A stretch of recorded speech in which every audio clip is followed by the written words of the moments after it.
kekasih jiwaku, sungguh percaya padamu, karena kasih-Mu padaku, Kau tebus dosaku. Dari terbitnya matahari dan sampai terbenamnya, ku angkat lagu pujian, tinggikan nama-Mu.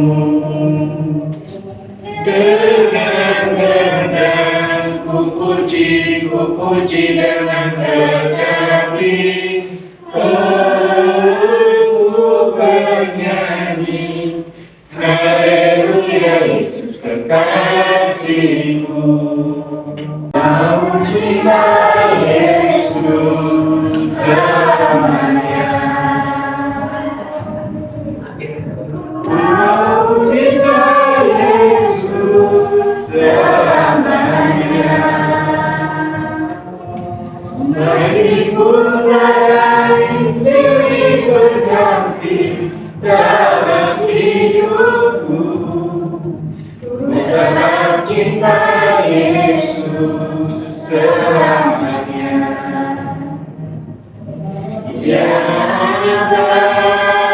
Bapa, ini aku anakmu, bayarkanlah seluruh hidupku. Ya Bapa,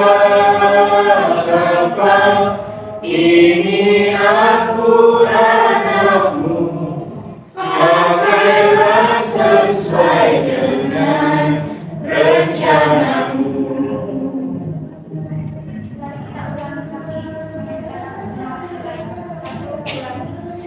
Ku mau cinta Yesus selamanya.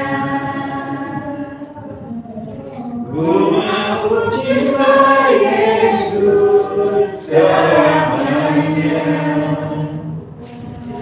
Meskipun badai silih berganti dalam hidupku, ku tetap cinta Yesus selamanya.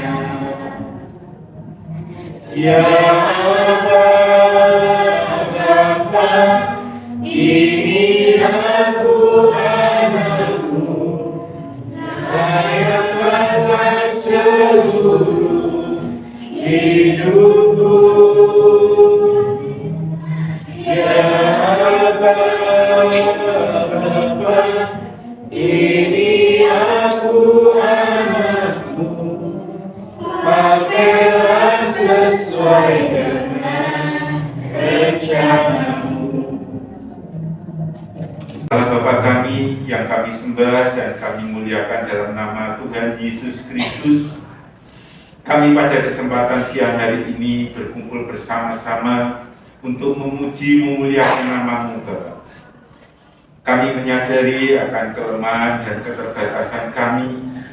Oleh karena itu Tuhan, kami mohon ampun kepadamu, karena hanya Engkau-lah yang berkuasa mengampuni segala dosa kesalahan kami.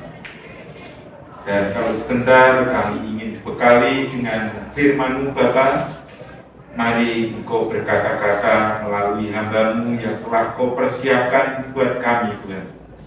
Berbicaralah melalui hamba-Mu ini Tuhan, sehingga apa yang boleh mereka perkatakan itu semua berasal daripada-Mu. Terima kasih Tuhan, kami akan duduk diam mendengar firman-Mu hanya di dalam berkat nama Tuhan Yesus Kristus yang menjadi Allah kami yang hidup. Amin. Oke, shalom semuanya. Shalom. Nah, saya akan menyampaikan tentang pemulihan gambar diri. Nah, kenapa saya menyampaikan ini? Karena memang selainnya kita butuh itu, kita melihat adik-adik tahu kemarin beberapa hari yang lalu ada seorang mahasiswa UGM yang mau masuk di UGM Lalu dia sebelum masuk itu dia nginep di hotel lumayan itu kan. Dia nginep di hotel, lalu setelah itu dia menjatuhkan diri dari lantai 11 kalau kalian tahu ada berita itu ya beberapa hari yang lalu. Nah kita lihat orang ini sebelum masuk kuliah dia bisa nginepnya di hotel, berarti otomatis dia orang yang kaya, betul?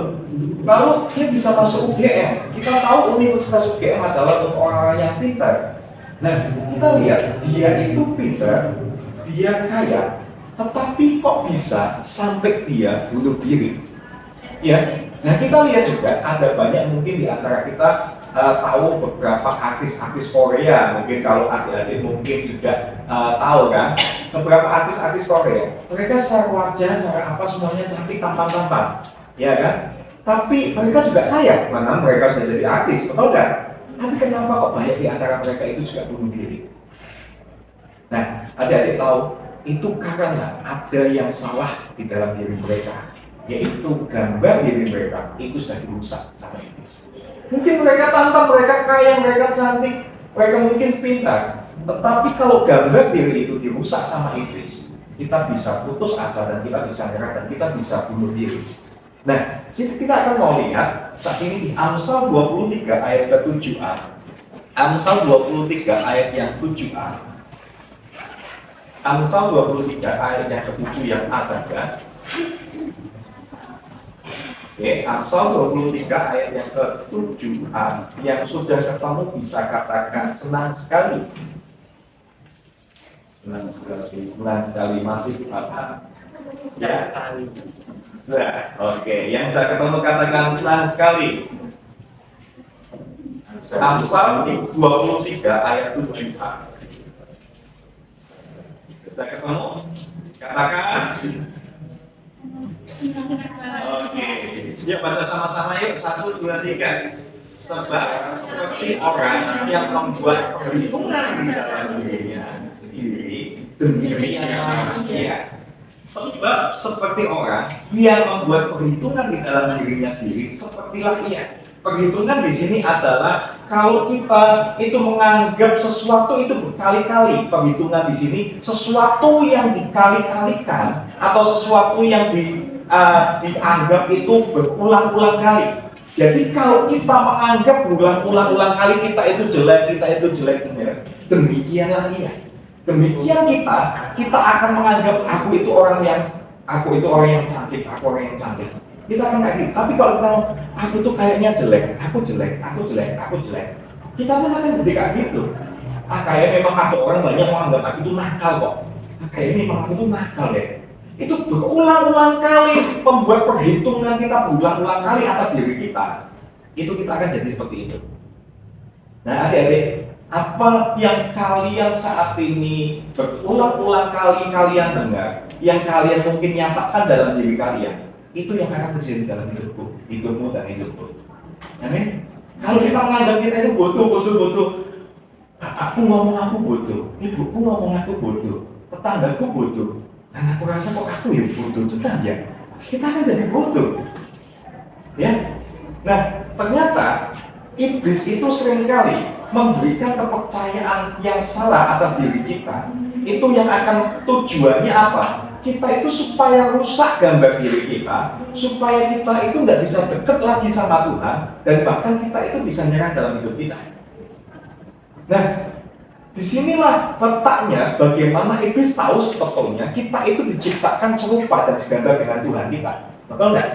Tapi iblis ingin merusak rupa dan gambar Tuhan itu dalam hidup kita. Dengan caranya apa? Omongan orang lain, omongan diri kita sendiri, dengan hal-hal yang lalu. Nah, caranya ada 4 sumber gimana iblis itu bisa merusak gambar diri kita. Ada 4 sumber gimana iblis itu bisa merusak gambar diri kita, supaya gambar diri kita itu bisa jadi salah. Kita lihat di 1 Korintus 4 ayat 3-4. 1 Korintus 4 ayat 3-4. 1 Korintus 4 ayat 3-4. Ya, kalau yang sudah ketemu katakan lagi senang sekali. 1 Korintus pasal 4 ayat 3-4. Senang sekali. Oke. Kita baca sama-sama ya. 1, 2, 3. bagiku sedikit sekali artinya, entahkah aku dihakimi oleh kamu atau oleh suatu pengadilan manusia, malahan diriku sendiri pun tidak aku hakimi, sebab memang aku tidak tersadar sesuatu. Tetapi bukan karena itulah aku dibenarkan, Dia yang menghakimi aku, ialah Tuhan. Nah, adik-adik, ada 4 sumber penghakiman atau 4 sumber pendapat tentang diri kita yang akan membuat kita itu seperti apa. Itu sumbernya ada 4. Yang pertama di sini adalah, bagiku sedikit sekali entahkah aku dihakimi oleh kamu. Kamu, kata ganti kedua itu adalah orang lain. Jadi kita akan menganggap diri kita itu seperti apa. Itu seringkali yang pertama, itu pendapatnya itu dari orang lain. Kalau orang ngomongi kita, katanya kita itu anak yang jelek, kita akan menganggap mungkin diri kita itu bisa jelek. Kalau orang ngomong kita, kamu itu orang yang pintar loh, kita akan merasa, aku orang pintar ya. Karena orang ngomong aku itu pintar. Jadi pendapat orang lain itu bisa menjadikan sesuatu di dalam diri kita. Seperti apa? Pendapat orang lain itu bisa membentuk gambar diri kita itu seperti apa. Ya. Yang pertama sumbernya itu pendapat orang lain. Yang kedua di situ dikatakan kalau kita lihat dihakimi oleh kamu atau oleh suatu pengadilan manusia.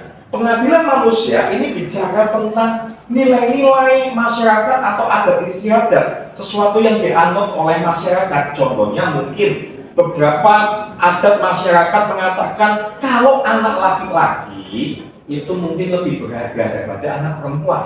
Kadang ada beberapa anak-anak perempuan merasa dia tidak lebih berharga daripada laki-laki. Ada satu suku atau beberapa suku yang menganggap laki-laki itu derajatnya lebih tinggi. Dan itu membuat kita kadang minder yang perempuan. Nah, itu adalah pengadilan manusia atau adat istiadat, atau mungkin orang bisa ngomong juga filsafat, itu juga bisa. Nah, itu seringkali juga kadang kayak gini. Kalau kamu tidak pandai, kalau orang pandai itu lebih berharga daripada orang bodoh. Kalau orang punya gelar, itu akan dipandang lebih dihormati. Kalau orang tidak punya gelar, tidak dihormati.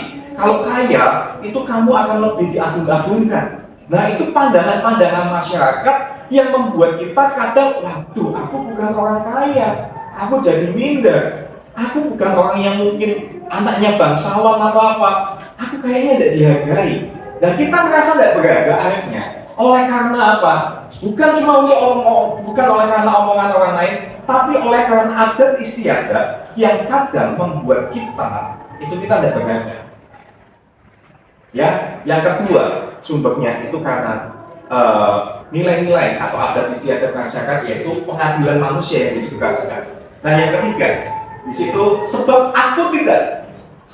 malahan diriku sendiri pun tidak kuhakimi. Tapi diri kita sendiri pun itu bisa membuat image kita atau kepercayaan diri kita itu kayak apa kata dari kita sendiri. Kadang kita merasa, apa ya aku tuh kayaknya aku memang bodoh ya. Kita perhatikan yang lain yang lebih pintar. Kita merasa, wah itu bodoh. Dari diri kita sendiri itu bisa membentuk gambar diri kita. Nah, tetapi 3 hal ini kita tidak boleh dengarkan sebetulnya. Yang perlu kita dengarkan, pendapat yang perlu kita dengarkan tentang diri kita atau gambar diri kita itu yang keempat, yaitu kita lihat di situ dikatakan Dia yang menghakimi aku ialah siapa? Tuhan. Kita harus tahu bahwa yang bisa menyatakan siapa diri kita itu adalah Tuhan. Dan Tuhan ngomong sama kita semua, engkau adalah biji mataku, satu helai rambutmu pun terjatuh, aku tahu. Dan Tuhan ngomong kita itu sangat berharga ya. Kita itu sangat berharga di hadapannya. Kalau orang lain bisa ngomong kita tidak berharga, kita butuh kita apapun, tapi bagi Tuhan kita itu biji mata Tuhan. Amin. Kita itu biji mata Tuhan. Nah, kita mau lihat ternyata gambar diri kita itu ada beberapa pendapat, tapi rusaknya itu bisa ada penyebabnya. Kita mau lihat ada 3 penyebab gambar diri kita itu bisa rusak sebagai manusia yang diciptakan oleh Tuhan. Nah, penyebabnya itu Kita akan belajar di dalam Lukas 15, tapi kita mau lihat hanya perikopnya aja. Nah, inilah yang Lukas 15, lihat di Lukas pasal 15. Di Lukas pasal 15. Oke. Lukas pasal 15, saya tidak akan lihatkan ayatnya, tapi di situ ada 3 perumpamaan di Lukas 15. 3 perumpamaan itu di perikopnya. Adik-adik bisa lihat di perikopnya Lukas 15 itu ada 3 perumpamaan. Perumpamaan apa aja? Domba yang hilang yang pertama, yang kedua dirham yang hilang, yang ketiga anak yang hilang. Nah, ada 3 penyebab atau 3 bagaimana gambar diri kita itu bisa dirusak. Karena 3 ini adalah kebutuhan kita manusia. Kita manusia ini butuh 3 hal ini. Dan ketiga hal ini seringkali dirusak sama iblis. Yang pertama adalah kalau kita tahu yang tentang domba yang hilang ini, 1 domba itu hilang. Lalu Tuhan Yesus mencari domba itu walaupun yang 1 hilang masih tinggal 99. Karena apa? Karena 1 ini berharga di hadapan Tuhan. Nah, adik-adik tahu enggak? Kita manusia itu tuh butuh satu rasa, dalam artian 3 hal ini butuh dipenuhi. Yang pertama adalah rasa dihargai. Kita semua manusia itu butuh yang namanya rasa dihargai. Nah, kadang rasa dihargai ini itu bisa hilang dan bisa kita itu merasa kita itu tidak dihargai. Nah, merasa aman dan menerima diri kita sendiri dengan baik, kadang kita merasa bahwa kalau ini anggapan yang salah, yang iblis tanamkan, kalau kamu mau dihargai, kamu harus tampil dengan penampilan tertentu. Kalau kamu mungkin pakaiannya bukan yang bermerek, kamu tidak akan dihargai sama temanmu. Itu sesuatu yang salah yang iblis tanamkan. Atau kadang kita punya pemikiran gini, kalau kamu handphonemu tidak merek iPhone, kamu tidak dihargai sama temanmu. Ya kan? Atau ya, kadang kan orang yang, oh aku mereknya iPhone, supaya apa? Wih, hebat ya, gitu kan, dihargai. Itu sesuatu yang salah sebetulnya. Nah, kalau kita lihat juga, ada orang-orang yang ngomong, kalau kamu, papa mamamu, ayah ibumu tidak punya mobil, kamu tidak dihargai. Coba lihat tuh yang punya mobil, itu akan lebih dihargai. Lalu ada juga kalau saat ini adalah kita tahu bahwa kalau aku mungkin alat pakaianku apa yang tidak branded apa itu aku tidak dihargai. Makanya kalau kita lihat bahkan hal kayak gini pun kadang dialami oleh pendeta-pendeta. Pendeta-pendeta pun merasa kalau aku tidak pakaiannya tidak branded, aku tidak dihargai. Jemaat tidak menghargai aku. Nah, kalau kita tahu itu adalah hal yang salah. Karena itu adalah rumusnya iblis. Iblis itu punya rumus kayak gini loh. Harga diri kita itu adalah penampilan kita plus apa kata orang lain. Rumus iblis tentang harga diri kita itu adalah harga diri kita sama dengan penampilan kita plus apa kata orang lain. Kalau penampilan kita baik, kata orang lain baik, itu kita itu baik. Kalau penampilan kita jelek dan kata orang lain jelek, berarti kita itu jelek. Nah, itu adalah hal yang salah dia. Karena kita tahu bahwa rasa berharga kita itu harusnya dibangun bukan oleh kata-kata orang lain. Rasa berharga kita itu harus dibangun dengan apa kata Tuhan dalam hidup kita. Amin. Tuhan ngomong kita itu berharga. Tuhan tidak lihat fisik kita. Makanya pada waktu Daud dipilih sama Tuhan, waktu Samuel suruh milih Daud sama Tuhan, waktu itu Samuel mungkin melihat kakak-kakaknya Eliab dan kawan-kawan ini mungkin yang dipilih Tuhan. Penampilannya baik, keren dan apa-apa. Kita itu bukan dibangun oleh penampilan. Rasa berharga kita bukan karena penampilan. Tuhan ngomong sama-sama Samuel, yang aku pilih, aku tidak melihat apa yang ada di depan mata. Manusia melihat di depan mata, tetapi aku melihat hati. Adik-adik, percayalah, kita itu berharga bukan karena apa yang kita punya atau penampilan kita. Kadang di dunia ini kita merasa kalau aku tidak punya penampilan yang baik, aku tidak keren, aku tidak dihargai. Itu adalah hal yang salah. Kebenarannya adalah apa kata Tuhan dan pribadimu. Itulah penghargaan yang sebenarnya. Amin. Rasa berharga kita bukan bicara tentang itu. Nah, saya akan ceritakan Di salah satu negara bagian, namanya negara Iowa, di negara kota Iowa ini, ada seorang anak muda berumur 19 tahun. Namanya adalah Wendy Stacker.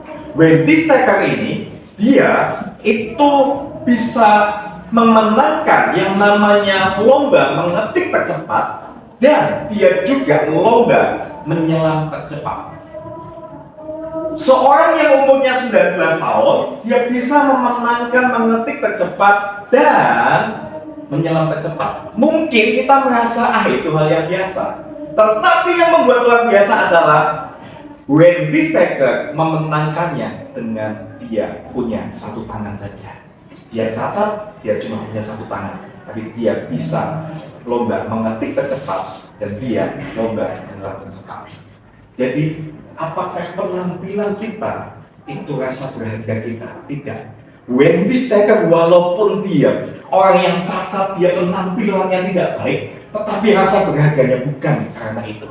Kalau dia merasa bahwa aku cacat, aku tidak berharga, pasti dia tidak akan bisa memenangkan itu. Karena dia tahu bahwa berharganya dia itu karena Tuhan. Makanya dia bisa memenangkan perlombaan itu. Apapun saat ini kekurangan kamu, apapun mungkin saat ini apa yang kamu tidak punya, percayalah kamu itu dihargai bukan karena apa yang kamu miliki. Amin. Kamu dihargai karena Tuhan Yesus adalah diri. Dan kita lihat, makanya saya mau lihat karena di Lukas 15 itu tuh kalau kita perumpamaan pertama adalah domba itu hilang. Domba yang satu itu sama 99 lebih berharga mana? Banyak 99 lebih mahal yang 99 kan? Tapi Tuhan mau tinggalkan itu demi yang satu. Kenapa? Karena kita itu berharga. Jadi kuncinya adalah untuk kita, rasa berharga kita, siapa yang bisa memenuhi? Tuhan Yesus. Dia yang mati di kayu salib untuk kita yang saat ini kita itu berdosa dan yang lain. Karena apa Tuhan mau mati di kayu salib? Karena kita itu berharga, bukan karena penampilan kita. Jadi kita berharga itu bukan karena penampilan kita. Ya, kita itu berharga karena Tuhan mau mati bagi kita. Amin. Ya. Nah, lalu kita mau lihat yang selanjutnya. Perikop selanjutnya perumpamaan setelah anak yang hilang itu perumpamaan tentang apa? Perumpamaan tentang dirham yang hilang. Dirham itu mata uang. Mata uang itu punya nilai dan daya beli atau daya guna, ya kan? Nah, yang kedua, yang kebutuhan manusia kedua, kebutuhan manusia pertama itu rasa dihargai. Dan kita dihargai bukan oleh penampilan kita, tapi Yesus mau mati atas hidup kita. Yang kedua itu daya guna.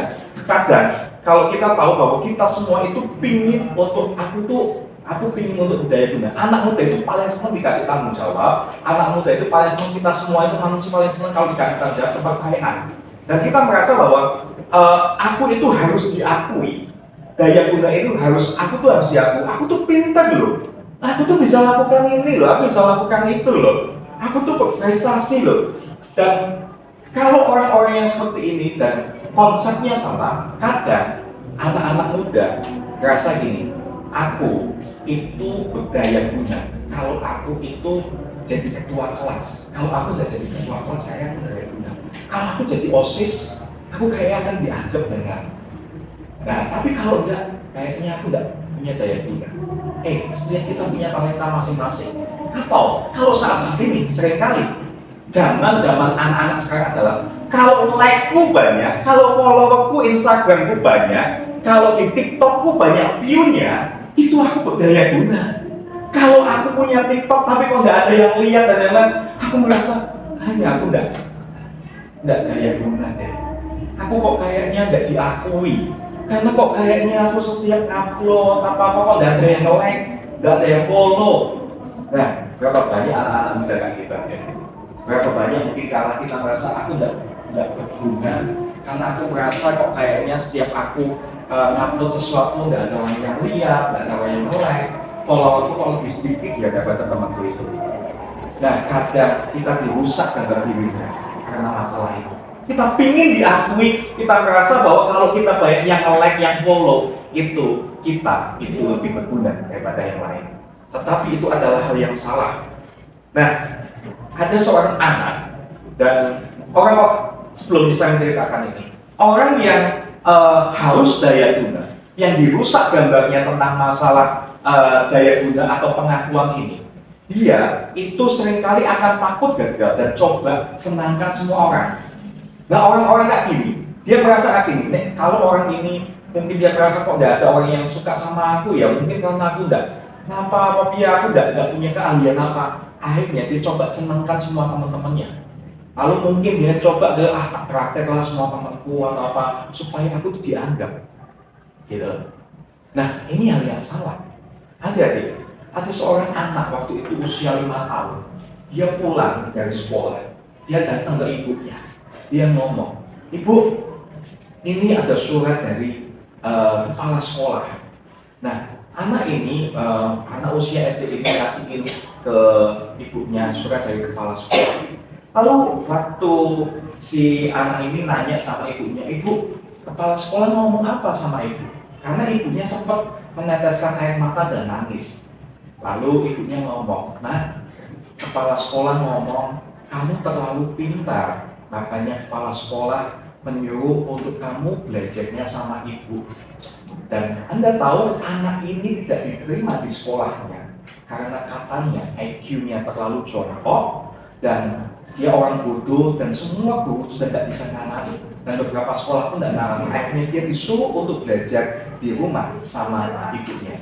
Lalu ibunya tapi menyemangati ngomong, "Nak, kamu itu pintar karena kepintaranmu banyak orang yang tidak sanggup, makanya ibu yang akan ngajari kamu." Lalu anak ini diajari oleh ibunya. Dan setelah itu, pada waktu dia dewasa, dia menemukan banyak penemuan besar. Salah satunya adalah lampu ini. Kalian tahu siapa itu? Thomas Alva Edison. Dan pada waktu Thomas Alva Edison, pada waktu dia dewasa, dia temukan suratnya kepala sekolahnya sama ibunya. Ternyata kata-katanya adalah, "Anak Anda terlalu bodoh, kami tidak sanggup menyelonggarkannya." Tapi ibunya tahu ada sesuatu potensi dalam hidupnya, dan ibunya tahu bahwa rasa daya gunanya bukan atas omongan orang lain atau kepala sekolah, tapi rasa daya gunanya ibunya tahu Tuhan itu menyertai dia. Nah, adik-adik, kalau mungkin kita merasa bahwa aku kok tidak punya talenta seperti orang lain dan lain-lain, percayalah, Dirham yang bilang itu, karena Dirham itu punya daya guna, Tuhan itu jaga dia. Dirham itu punya nilai dan daya guna. Kita itu dirham yang terpadu. Kita itu daya guna yang terpadu. Amin. Walaupun orang nggak nganggap kita, katanya kita nggak punya talenta, kita nggak punya apa-apa, kita mungkin Instagram kita, TikTok kita nggak lebih terkenal daripada yang lain, tapi kita itu berharga dan daya guna yang terpadu. Amin. Ya. Lalu yang ketiga, kita melihat yang ketiga. Yang ketiga itu perumpamaan tentang apa? Anak yang hilang. Itu bicara tentang rasa dimiliki, rasa disayangi, gitu loh. Anak yang hilang ini merasa aku sudah tidak punya apa-apa lagi. Apa mungkin papaku terima aku ya? Aku mau balik tapi kalau mungkin aku jadi hamba aja lah. Kalau aku mungkin karena aku tuh kayaknya mungkin tidak mungkin papaku itu mau sayang lagi sama aku. Tidak mungkin papa tahu memiliki aku lagi jadi anaknya. Nah, rasa dimiliki ini seringkali itu satu kebutuhan kita. Banyak di antara kita merasa tidak dimiliki, bahkan mungkin ayah ibu kita. Kita merasa bahwa adik kita yang lebih disayang. Kita merasa kakak kita yang lebih disayang. Kita merasa kita dibeda-bedakan dan kita tidak disayang atau dimiliki oleh ayah atau ibu kita. Tapi percayalah adik-adik di sini, kalau kita seperti itu, kadang kita menganggap mungkin karena aku jelek, mungkin karena aku gendut, aku gak gini, aku hitam dan lain-lain, orang tidak suka sama aku. Dan ini bedanya, dampaknya itu beda dengan yang tadi. Yang pertama itu kan bicara tentang harus penampilan apa-apa. Orang-orang yang seperti ini akibatnya cuek. Sudahlah, aku tidak usah ngurus penampilanku, aku tidak ada orang yang sayang sama aku, tidak ada orang yang mau memiliki aku. Dan orang-orang seperti ini biasanya menghindar dari sosial. Dalam artian, Waktu istirahat ngapain? Aku itu jelek, aku tuh paling bodoh, aku nggak punya uang, yang lainnya punya uang. Istirahat aku lah menyendiri aja, apa-apa. Nah, kadang kita itu dirusak di dalam masalah itu sama iblis. Ya, tapi kita lihat di sini, anak yang hilang itu, yang baunya mungkin kita tahu habis dari kandang babi, tapi bapaknya itu sayang sama dia. Kita merasa bahwa tidak ada yang memperhatikan kita. Saat ini mungkin kita merasa semua kita mesti pernah merasa sendirian. Kita merasa mungkin kita tidak punya teman, karena tidak ada yang merasa memiliki atau menyayangi kita. Tapi percayalah Bapa yang di surga itu menyayangi kita. Kita itu anak yang disayang sama Bapa yang di surga.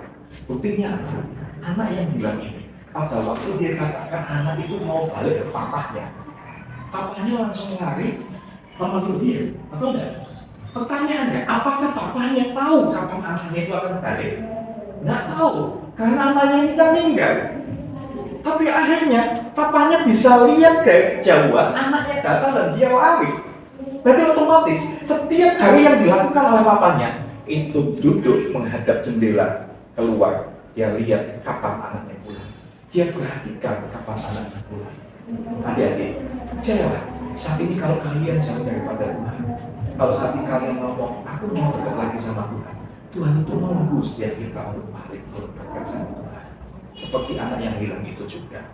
Tuhan itu memiliki kalian, Tuhan itu sayang sama kalian. Amin. Tapi kadang kita tidak merasa itu.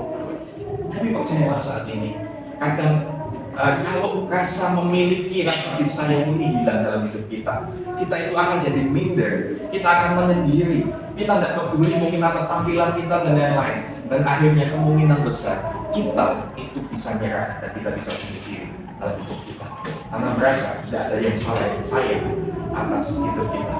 Tapi saat ini kita tahu bahwa Bapa itu mengasihi kita. Nah, ketiga rasa kebutuhan ini yang pertama itu rasa berharga, itu akan dipenuhi oleh Tuhan Yesus Kristus yang sudah hadir di kayu salib. Yang kedua, rasa daya guna itu akan dipenuhi oleh yang namanya Roh Kudus, karena Roh Kudus memampukan kita punya karunia apapun dari Roh Kudus, ya kan? Dan dari situ Roh Kudus akan memampukan kita tahu kita akan bisa lebih pede, kita akan lebih bisa percaya diri karena Roh Kudus yang ada dalam diri kita.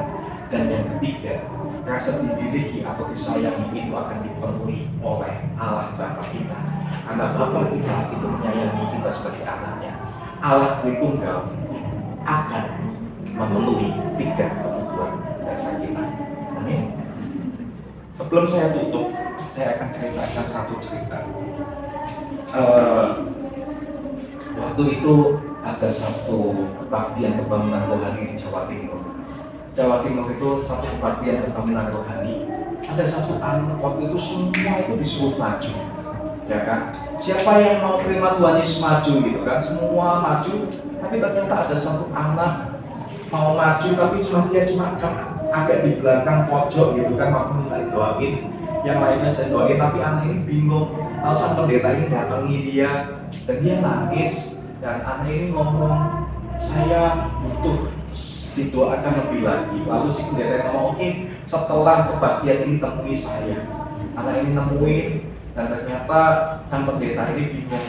Anak ini bicara gini, Pak, saya ingin bunuh diri. Saya merasa saya itu tidak berharga, tidak ada orang yang sayang sama saya sudah tidak bisa apa-apa.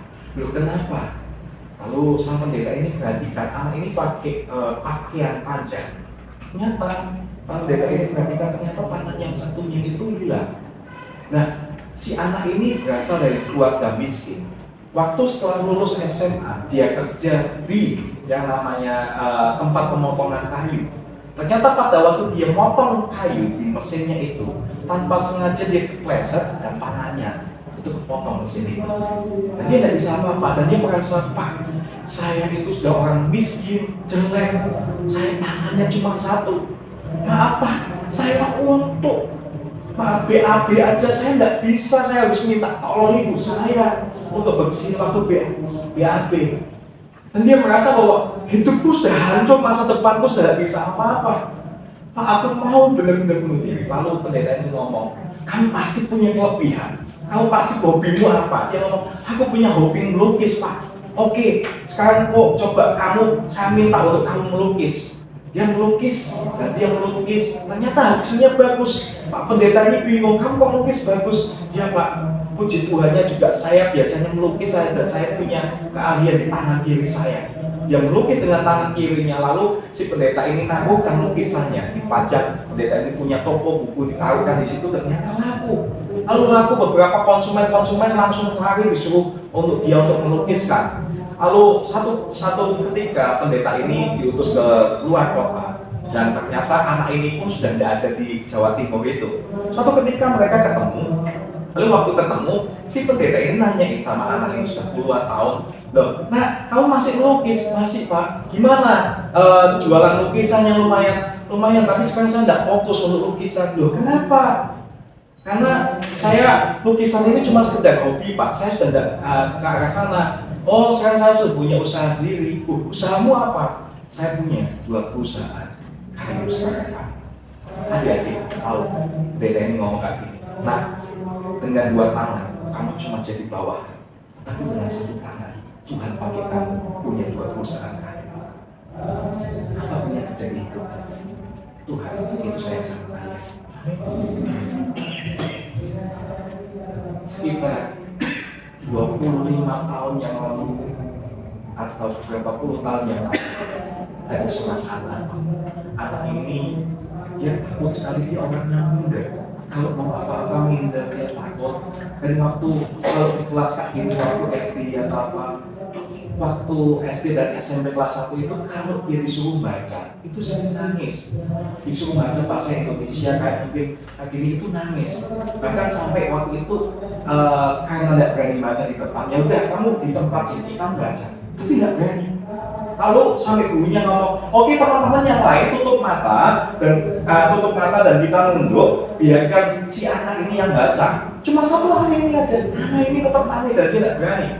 Dia untuk hal-hal kayak gitu dia nggak berani. Bahkan dia merasa pada waktu dia mau kuliah diantarkan papahnya, karena dia merasa bahwa dia minder, dia miskin. Papahnya waktu kalau mungkin ngantarkan ke stasiun, anak ini mau kuliah atau apa, dia pakai sepeda mini kayak gitu. Seringkali anak ini ngomong, papa, apa jangan deket-deket sama di tempat stasiun, ngantarkan jauh aja. Karena aku malu sama teman-teman. Anak ini minder dan dia nggak berani apapun. Tapi Anda tahu, adik-adik, dia diubahkan Tuhan. Dia kenal Tuhan dan diubahkan Tuhan. Dan kalian tahu, anak itu sekarang diri-diri kalian. Saya lah dulu orang yang minder seperti itu. Adik-adik, Tuhan bisa pakai kalian. Amin. Kalau kalian mungkin saat ini mungkin dibeda-bedakan, mungkin kalian merasa bahwa temanku, tetanggaku, adikku kok yang lebih baik. Saya percaya Tuhan Yesus mengasihi kalian. Mari kita siapkan hati kita.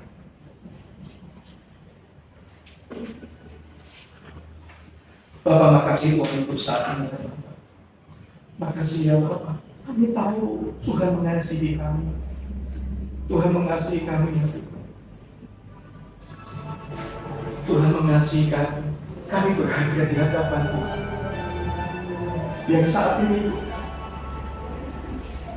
Tuhan menjamah setiap hati kami, mengubahkan kami ya. Taruh tangan di kami ya. Ngomong sama Tuhan, aku berharga di mata Tuhan. Itu kau biji mata Tuhan. Apapun yang terjadi, untuk mata taruh tangan di dada. Itu kamu berharga bagi Tuhan. Goyangan itu tadi, percaya Tuhan mengasihi. Ya dan saya mendoakan satu-satu. Tapi Tuhan, Yesus mengasihi. Yesus mengasihi. Mungkin kau pernah dibanding-bandingkan. Mungkin kau merasa berat berhati.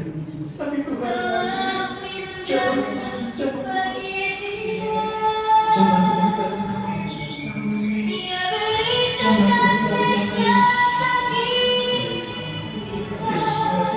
Yesus mengasihi. Yesus mengasihi. Yesus mengasihi. Kalau ada orang yang ngomong kamu itu jelek, kamu itu tidak berguna, tapi Tuhan ngomong kamu itu biji mata Tuhan. Jangan.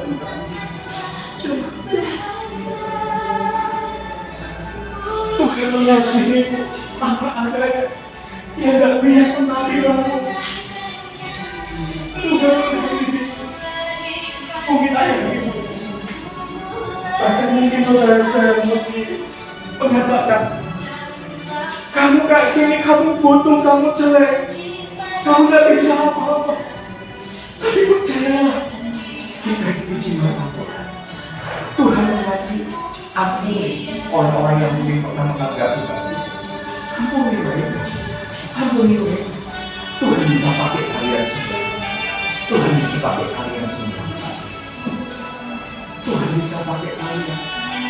Kalian punya masa depan. Percayalah dengan pengampunan. Dengan apa kalian tahu, kalian percaya bahwa Tuhan itu mengasihi kalian. Kalian akan dipulihkan. Dalam nama Tuhan Yesus, jamah Tuhan. Jamah di dalam nama Yesus. Jamah di dalam nama Tuhan Yesus. Jamah Tuhan. Bagi Allah itu punya kebetulan. Tidak ada yang tidak berkenan di hadapannya. Tidak ada yang berkenan di hadapan Tuhan. Ada di sini. Tidak usah malu kalau kalian mau nangis. Tidak usah malu. Tuhan mengasihi kalian. Kalian akan merasakan saat ini ya, Tuhan itu peluk kalian. Saya merasakan Tuhan nyata atas tempat ini. Tuhan peluk kalian. Mungkin kalian tidak pernah merasakan pelukan sama apa ayat apa itu. Tapi saat ini Tuhan peluk kalian. Tuhan peluk kalian. Tuhan mengasihi kalian.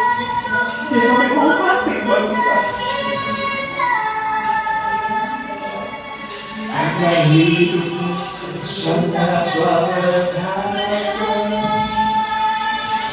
buluh yang terkurang. Saya akan ceritakan satu, kalian masuk besok, dan tidak apa-apa. Buluh ini, buluh yang terkulai itu maksudnya apa? Jadi gini, gembala-gembala domba pada waktu di Israel, itu pada waktu di padang membalakan domba, yang dia lakukan di tengah-tengah mungkin waktu luangnya, dia kayak Daud kayak gitu. Dia seringnya main musik. Nah, untuk main musik, kalau mungkin dia pada waktu main musik yang dia lakukan adalah dia akan ambil buluh-buluh itu kayak ilalang kayak gitu, dari kayak daun atau apa. Dia akan ambil buluh itu dan dia potong buluh itu, dia jadikan kayak suling. Buluh ini gampang sekali untuk rusak, ketekuk dan lain-lain. Nah, buluh atau kayak padang ilalang, kayak daun-daunan ilalang kayak gitu, kan gampang untuk diambil lagi kan. Tapi biasanya sang gembala domba ini waktu dia sudah ngambil buluh itu dan mungkin buluh ini rusak, ketekuk dan patah, apakah si gembala ini akan mencari? Dia bisa gampang untuk dia buang, dia cari buluh yang lain jadikan suling. Tapi gembala ini seringkali dia nggak mau untuk cari yang lain. Yang dia lakukan apa? Pakai bulu itu, tetap pakai bulu itu, dia sambungkan. Dia nggak mau bulu itu sampai patah, karena dia sudah sayang. Sebetulnya gampang dia cari yang lain. Betul nggak? Tuhan pun kayak gitu. Kita manusia, kita itu sudah jatuh dalam dosa. Gampang dong Tuhan ciptakan yang lain. Buang kita, ciptakan yang lain. Tapi Tuhan tidak. Tuhan akhirnya apa? Dia serahkan anaknya bagi kita. Itulah Bapak kita. Kadang teman kita, kalau ada butuhnya sama kita, tapi sudah ada butuhnya kita dibuang. Tapi Tuhan bukan kayak gitu ada. Dia Bapa yang mengasihi kita. Buluh itu kita. Bisa kan menciptakan yang lain. Tapi Tuhan sayang kita. Tutup mata, taruh tangan di dada. Bapak, aku tahu, katakan sama-sama. Bapak, aku tahu Tuhan, Engkau sungguh mengasihi aku. Aku benci mata Tuhan. Saat ini Tuhan, gambar diriku ditentukan oleh apa yang Tuhan katakan atas aku. Bahwa aku itu berharga. Aku berdaya guna. Aku disayangi sama Tuhan. Saat ini ya Tuhan, apapun kata dunia dan orang lain, itu tidak akan bertambah dalam hidupku. Tapi yang aku tahu Tuhan, aku itu disayang Tuhan. Bahkan selai rambut pun jatuh atas kepala. Itu Tuhan Allah. Makasih Tuhan, Engkau sudah mati di kayu salib buat aku. Dalam nama Tuhan Yesus. Haleluya. Amin. Terima kasih Tuhan berkati anak SMP 10 ini dalam nama Tuhan Yesus. Haleluya.